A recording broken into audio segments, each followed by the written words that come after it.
A hung jury. That's how a trial ended this week for a man accused of killing a Charlotte mom. So it's a story that Queen City News has been now covering for years. Donna Smith is one of the 3 men accused in the 2019 death of Kendall Crank.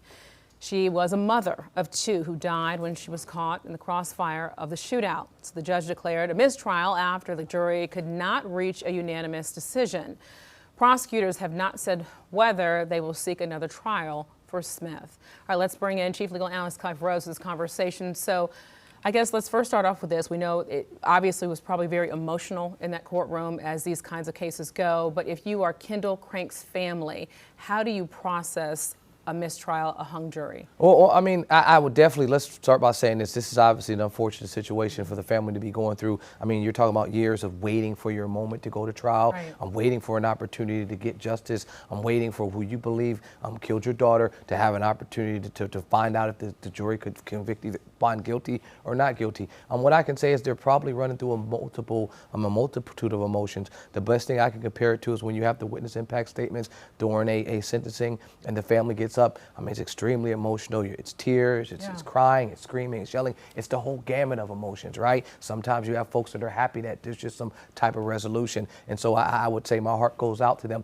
But I think the prosecutor's office here specifically in Mecklenburg County does an excellent job of ensuring that they have folks that walk people through that entire process. They're walking them into the courtroom. They're talking to them throughout the whole entire process, not just witnesses, but family of the victims to ensure that they're not in there by themselves. So I watched them. They have folks that are not prosecutors, but are just set aside to walk them in to ensure that they have somebody to comfort them throughout that process. So DA Merriweather and his team do an excellent job of ensuring that that is not a walk that you're doing by yourself. And we have to remember, you're innocent until proven guilty. And we have to also remember, too, that all because CMPD brings forward a suspect, it doesn't mean that that person necessarily did it. In this case, we don't know, so I want to talk about that. When you don't have a unanimous jury, what does that mean, and do you think that there just wasn't enough evidence? I think that's a great question. I mean, again, these are unfortunate facts, but all of these type of cases will all boil down to the same thing. The first part that I'll start with is the standard. The burden is always on the DA's office, is on the prosecutor's office.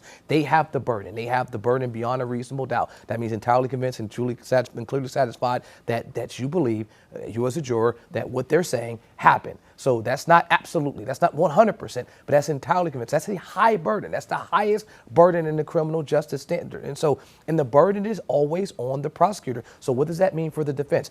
The defense could sit there with their hands folded and never say anything through a trial. If the DA's office fails to meet their burden, it is the jury's responsibility, their obligation, and the standard which the judge tells them is that you must find the person not guilty. So you have a guilty, a not guilty, or a hung jury. They didn't find him guilty. They didn't find him not guilty. So what does a hung jury mean? It means that we couldn't come to a consensus. We couldn't be unanimous. We couldn't get unanimity on the fact that we believe that the burden has been met. And if you can't do that, the judge will send you back. They miss in a note and say, Your Honor, we can't come to an agreement. The judge will send them back and say, go try again.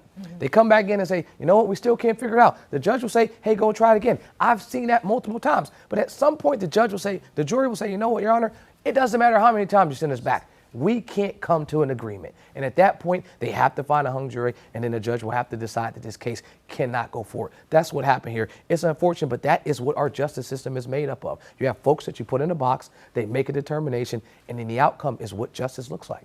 All right, Clive Rhodes, we appreciate your insight. Thanks so much.